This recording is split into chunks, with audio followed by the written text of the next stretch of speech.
और इसी पर बात करेंगे। मुशाहिद हुसैन सैयद साहब हमारे साथ लाइन पर मौजूद हैं। बहुत शुक्रिया, आपने जियो न्यूज़ को अपना वक्त दिया।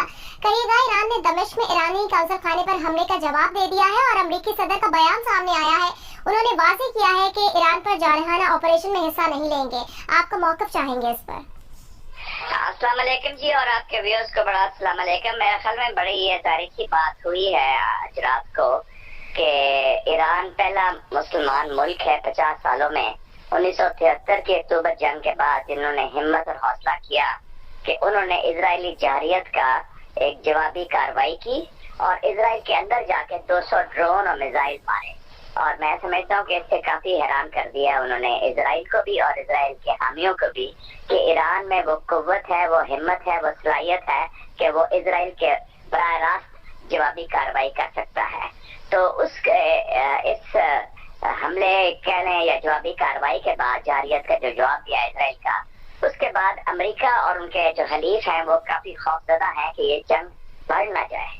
और उनको ये सबसे बड़ा खतरा है कि अगर इजराइल ने उसके कुछ कोशिश की ईरान के खिलाफ, तो उससे कुछ मामला उनके खिलाफ जाएंगे, क्योंकि आगे गाजा की जंग भी हो रही है, अमेरिका के लिए यूक्रेन की जंग भी हो रही है और अवामी राय आमा एक तरफ है। तो जो आपने भी फरमाया, बाइडन ने नेतन्याहू को वाज़ेह कर दिया है कि आप काफी हो गया है, असाब बराबर हो गया है। आपने एक हमला किया था ईरान के सफारतखाने पर दमिश्क के अंदर, यानी कि 2 मुस्लिम ममालिक पर हम डायरेक्ट हमला किया था। ईरान ने उसका जवाब दे दिया। को के कह रहे हैं कि वो नुकसान नहीं हुआ, लेकिन असल बात है कि उन्होंने ईरान ने इजराइल के अंदर हमला किया है। और दूसरी टेलीफोन कॉल आई हुई है जो इजराइल के वजीर दिफा के साथ अमेरिकी वजीर दिफा जनरल ऑस्टिन ने की है, और उन्होंने कहा कि आप हरगिज हमला ना जवाब ना दें, और अगर आपने कोई कार्रवाई करनी है तो पहले हमसे एनओसी ले लें, हमें बता दें। तो मेरे ख्याल में इस सूरत हाल में मुझे लगता नहीं कि इजराइल को बहुत बड़ी कार्रवाई करेगा ईरान के खिलाफ। कुछ और लेवल की कार्रवाई हो सकती है, क्योंकि ईरान के इंटरेस्ट लबनान में भी हैं, यमन में भी हैं, इराक में भी हैं, शाम में भी हैं, उधर कुछ कर सकते हैं। लेकिन जिस पैमाने पर और जिस तेजी के साथ और जिस स्केल पर ईरान ने जवाबी कार्रवाई दी है, उससे इजराइल और इजराइल के जो मगरबी हलीफ हैं वो काफी हैरान रह गए हैं। और लेकिन इसमें एक बायस कुव्वत भी है और एक हिम्मत हौसला मिला है मुस्लिम उम्मा में भी, और खास तौर पर फलस्तीनी अवाम को भी, कि कोई तो मुस्लिम मुल्क खड़ा है जो इजराइल के खिलाफ फौजी कार्रवाई करने की हिम्मत और सलाहियत रखता है। अच्छा मुशाहिद हुसैन सैयद साहब, जो बाइडन ने तो नेतन्याहू को साफ बता दिया है कि वो ईरान पर जारहाना ऑपरेशन में हिस्सा नहीं लेंगे, क्या वक्त के साथ अमेरिका का ये रद्द-ए-अमल बदल भी सकता है? नहीं बदलेगा, क्योंकि बाइडन को साफ पता है कि आगे इजराइल गलत काम कर रहा है, फलस्तीन के अंदर नस्ल कुशी कर रहा है, बंदे मार रहा है, जेनोसाइड कर रहा है, और उसके अलावा उनको पता है कि सियासी तौर पर इजराइल जो है वो गाजा की जंग हार चुका है। पूरी राय अमेरिका की भी अब उनके खिलाफ ऐसी सीज़फायर चाहती है। और उसके अलावा बाइडन का ये इलेक्शन ईयर है, बाइडन जो है एक नई जंग मशरकी वस्ता में अफोर्ड कर ही नहीं सकता, ना फौजी लिहाज से, ना सियासी लिहाज से, ना सफारती लिहाज से, क्योंकि इस इशू पर अमेरिका तना है। चीन, रूस, मुस्लिम दुनिया, सब दुनिया एक तरफ खड़ी होगी, इजराइल के साथ कोई नहीं खड़ा होगा इस खत्ते में। अच्छा, यूरोप और मुत्तहिदा अरब अमारात का क्या रद्द-ए-अमल एक्सपेक्टेड है इस पर? मेरे ख्याल में ये जितने जो ममालिक हैं, कई लोगों की जाती ताल्लुकात या सफारती ताल्लुकात इजराइल से जरूर हो सकते हैं, कुछ मुसलमान ममालिक के तो हैं, लेकिन वो पब्लिकली उस इजराइल के साथ कोई मुसलमान मुल्क मेरे ख्याल में खड़ा नहीं होगा।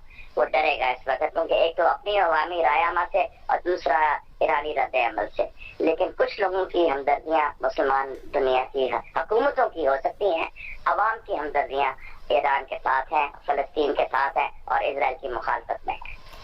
मुशाहिद हुसैन सैयद साहब, इजराइल की तरफ से अब मजीद क्या रद्द-ए-अमल सामने आ सकता है? जैसा कि आप कह रहे हैं कि इजराइल जो है वो अब आगे से ज्यादा रिएक्ट नहीं करेगा। मेरा ख्याल है कि इजराइल को अपने लोगों को लिए, देखा ना, ये जंग अब इजराइल के अंदर एक और पेचीदा मसला हो गया है। नेतन्याहू जो एक वॉर क्रिमिनल है, जिसको सजा होनी चाहिए कि जंगी जराइम की, उसको पता है कि जिस दिन ये फलस्तीन की जंग और नस्ल कुशी उसने खत्म की, उसका अपना तो सियासी खात्मा हो चुका है। तो वो अपने अवाम को भरम रखने के लिए मेरे ख्याल में कुछ कार्रवाई की कोशिश करेगा, लेकिन उसका स्केल बहुत होगा, सिर्फ अपने लोगों को देखो ना, आगे उन्होंने ऐलान कर दिया है इजराइल ने कि हमारा कोई नुकसान नहीं हुआ। इससे मतलब है कि वो अपने लोगों को तसल्ली दे रहे हैं कि ठीक है, उन पर हमले हुए, 200 ड्रोन भी आए, 200 मिसाइल भी आए, लेकिन हालांकि उनके कई फौजी अड्डों पर नुकसान काफी हुआ है, लेकिन वो अपने लोगों को तसल्ली दे रहे हैं। तो हो सकता है कि इजराइल जो ईरान के हलीफ भी हैं कई जगह, ठीक है, हिजबुल्ला है लबनान में, हुतीज हैं यमन में, इस्लामिक जिहाद है फलस्तीन में, और ईरान के अड्डे भी हैं इराक और सीरिया में, तो वहाँ कुछ ईरानी तनसीबात के खिलाफ कार्रवाई कर सकता है, जैसे उन्होंने पहले की ईरान के जो सफारतखाना था दमिश्क में, उस पर हमला किया। लेकिन मेरा नहीं ख्याल कि बराह रास्त ईरान की रियासत पर या ईरान की सरजमीन पर वो हमला करेगा, और वो हमले का स्केल और लेवल छोटे लेवल का होगा, अपने लोगों को तसल्ली देने के लिए और सियासी तौर पर नेतन्याहू अपने आप को क्रेडिबिलिटी रखने के लिए। लेकिन ईरान ने जो किया है उससे इजराइल भी हैरान रह गया है और अमेरिका भी हैरान रह गया, और थोड़े से घबरा भी गए हैं कि इतनी हिम्मत है, इतनी कैपेसिटी है कि बराह रास्त उन्होंने इजराइल पर डायरेक्ट जो अभी कार्रवाई की, जिसकी वो तवक्को नहीं रखते थे। तो इस सारे मामले पर पाकिस्तान को अब क्या पॉलिसी अपनानी चाहिए और इसके पाकिस्तान पर क्या असरात होंगे? देखिए जी, पाकिस्तान ने वही किया जो ईरान ने किया है। पाकिस्तान ने 2019 को जब इंडिया ने पाकिस्तान पर हमला किया था बालाकोट पर, और उसमें हालांकि हमारा कोई नुकसान नहीं हुआ था बालाकोट में, लेकिन उन्होंने हमारी सरजमीन पार की और हमारे मुल्क पर जारियत की। तो हमने क्या किया था, हमने 24 घंटे में ऑपरेशन स्विफ्ट डॉट, पाकिस्तान की मुसल्लह फौज led by the Pakistan air force, हमने मुंह तोड़ जवाब दिया। उनके 2 जहाज गए, उनका पायलट अभी रंगत पकड़ा, फौरी तौर पर कार्रवाई की और एक पैगाम चला गया। और आपको याद है जब ईरान ने पाकिस्तान के खिलाफ कार्रवाई की थी जनवरी में, हमने यही काम किया कि 24 घंटे के अंदर कोई भी हमारी सरजमीन पार करे तो वो गलत है। तो हमें ईरान के साथ खड़ा होना चाहिए। हमें कहा कि ईरान जायज है, ईरान का जवाब भी जायज है, क्योंकि ये इजरायली जारियत का जवाब दिया है ईरान ने, जो उसका हक बनता है बैनुल अक़वामी कवानीन के तहत, यूएन चार्टर के तहत। और पाकिस्तान को चाहिए कि अमेरिका को और दूसरे लोगों को, यूएन सिक्योरिटी काउंसिल को, कि ये इजराइल की जारियत का खात्मा होना चाहिए। असल जो जड़ है सारे मसले की वो तो फलस्तीन है, उस पर आए ना।